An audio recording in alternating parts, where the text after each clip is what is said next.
vamos dizer, qual é a palavra que eu vou usar? Não é crítica, porque é uma palavra um pouco forte, mas de significação social. Eu gosto de dar um panorama. Antigamente eu tinha um pouco de vergonha de ser latino-americano por causa de guerrilhas, de coisas de coronéis políticos. Agora eu cheguei à conclusão que nos Estados Unidos também há, de certa maneira, vestidos de outro modo, de outro ambiente. Mas as eleições foram interessantes, houve discussão. Eu acho interessante a discussão livre, embora a coisa pareça tumultuada. Em 71, em pleno AI-5, Brasil, assim, né, daquele jeito que vocês sabem, começaram a vir uma série de notícias de que as editoras estavam sendo atacadas e interventores entravam nas editoras para ler manuscritos, para ler os originais antes de serem publicados, para decidir se seriam publicados ou não. Érico, junto com Jorge Amado, fazem uma carta pública, porque aí o Érico já era o Érico, Jorge Amado já era Jorge Amado. Aliás, os dois primeiros escritores a conseguirem viver de direitos autorais no Brasil, Érico e Jorge Amado. Então, eles já eram nomes reconhecidos.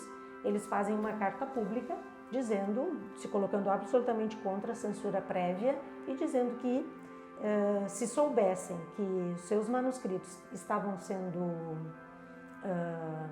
previamente, né, analisados, deixariam de publicar no Brasil. E logo em seguida sai Incidente em Antares. O livro, o Incidente em Antares, ele se tornou o nosso livro gaúcho proibido, né? As pessoas colocavam capa para esconder que era aquilo que eles estavam lendo, porque os jovens tinham medo de apanhar da polícia na rua. Ele era o nosso manual anticapitalismo da época. E no lançamento, o Henrique Bertazzo faz uma sobrecapa, assim, como se fosse uma cinta, né? Vermelha, escrito em branco. Num país autoritário, este romance jamais seria publicado. Jogada de mestre. Porque aí os caras... A última coisa que aquela turminha queria era ser chamada de autoridade. Você sabe como é que é o discurso dessa turma, né? Então, eles não queriam ser chamados de autoritário, que era uma ditadura bem capaz, não é? A gente não mata ninguém em porão, isso não existe, bem capaz.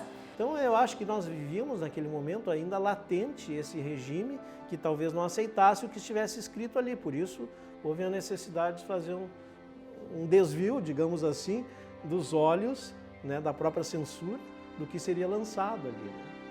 E aí saiu um Incidente em Antares, aquela coisa maravilhosa. Um dos 7 mortos insepultos é o João Paz, que foi morto numa sessão de tortura, que chega no coreto da praça com um olho fora da órbita, um braço e uma perna quebrados.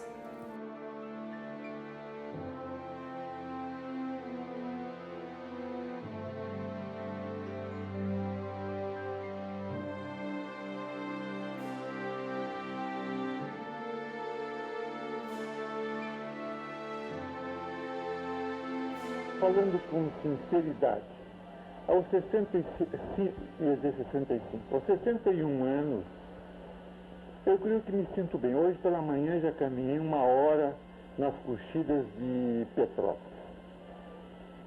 Não sei se você se lembra de um gaúcho de Uruguaiana que estava numa cama agonizando, e quando um amigo perguntou: "Como vai, companheiro?", ele disse: "Estou aqui, peleando em retirada com pouca munição".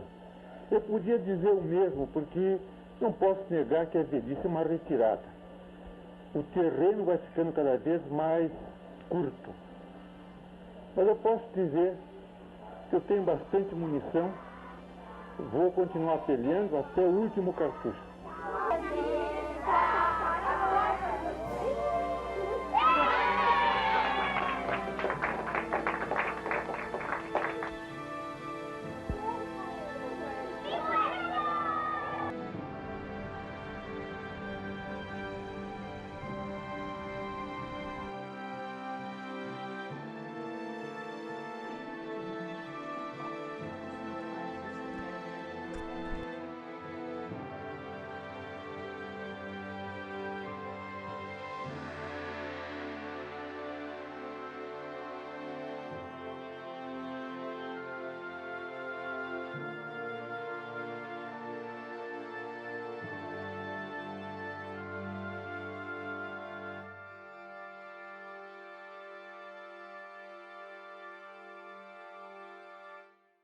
quando a gente está lendo um livro, a gente não está lendo o livro, a gente está ouvindo a nossa voz lendo o livro.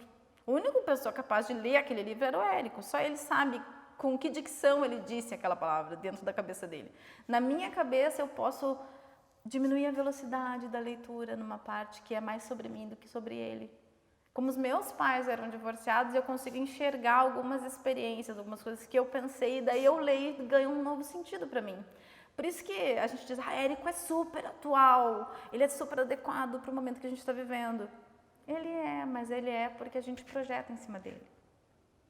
É a nossa experiência que está sendo relida ali.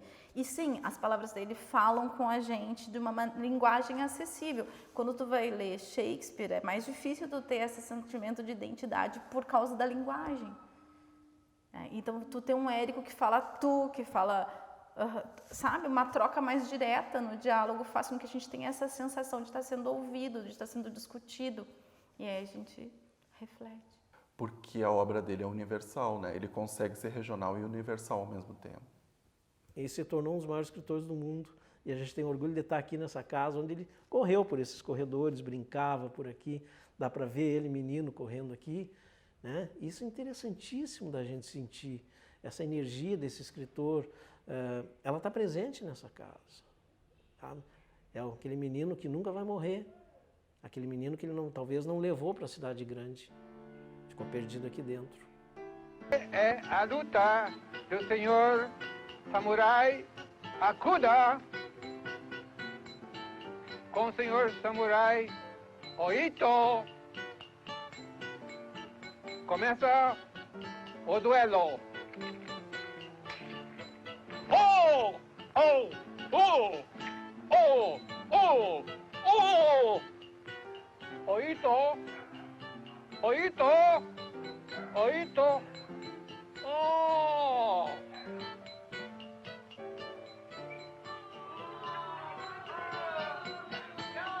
Bu! Bu! Oh! Senhor Hakuda faz Harakiri! Respetable público, el gran mágico del Oriente va a ser una mágica muy grande. Voy a poner esta moneda aquí, después el vaso aquí. Y prueben ustedes que voy a quitar la moneda sin tocar el vaso. Atención, es un periódico, nada más que un periódico. Lo hago así, voy a probar que la moneda continúa aquí. Muy bien. Uma pessoa, um ser humano do bem, sabe? Um ser humano criativo, um ser humano que lhe desperta curiosidade em querer saber mais. Uma pessoa que parece que é da família pela sua linguagem.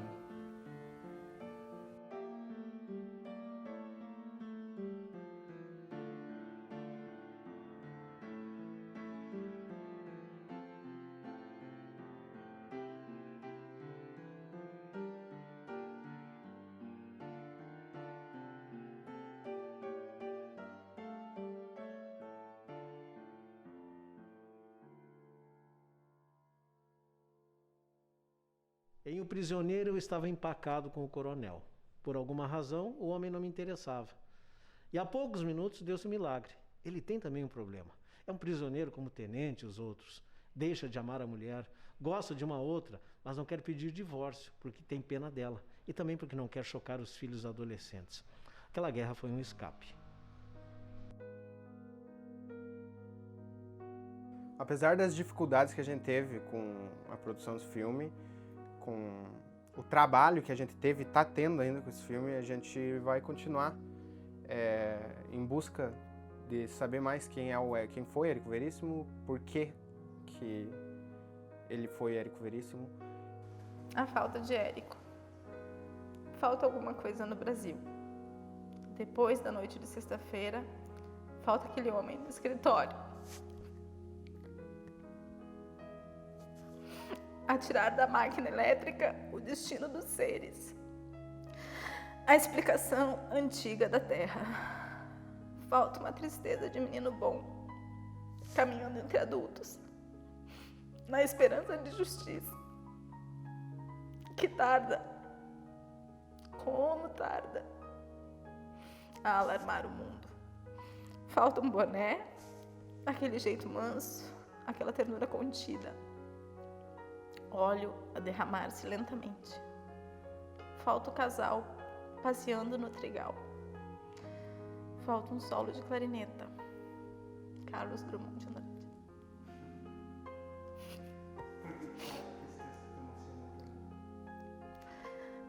Porque eu projeto nele a minha missão. Qual o legado dele?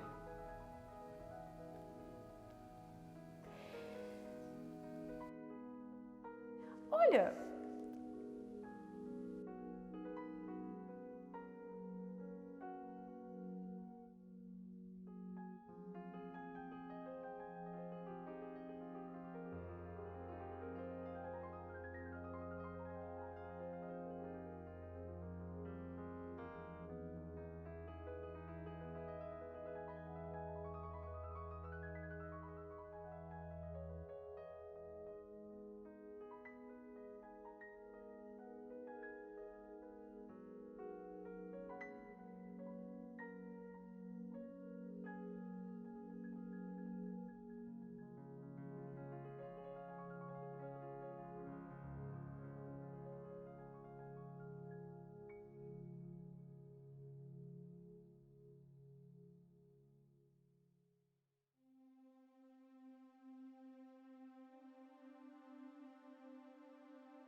para muito além de ser um contador de histórias. Ele se dizia, né, eu sou apenas um contador de histórias. Acho que aí vai aquilo que a gente falava sobre a humildade dele, né? Ele dizia, eu sou apenas um contador de histórias.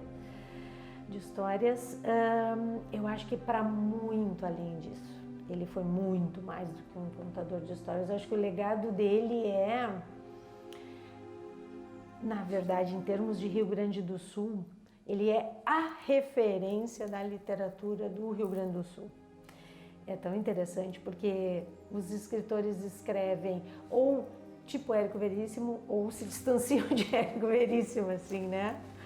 Ele acaba sendo a referência no Rio Grande do Sul. O legado dele foi mostrar que a literatura pode ser construída de várias maneiras, de várias formas. Pode ser um romance, pode ser uma história épica, pode ser anotações de viagens, pode ser um roteiro de cinema.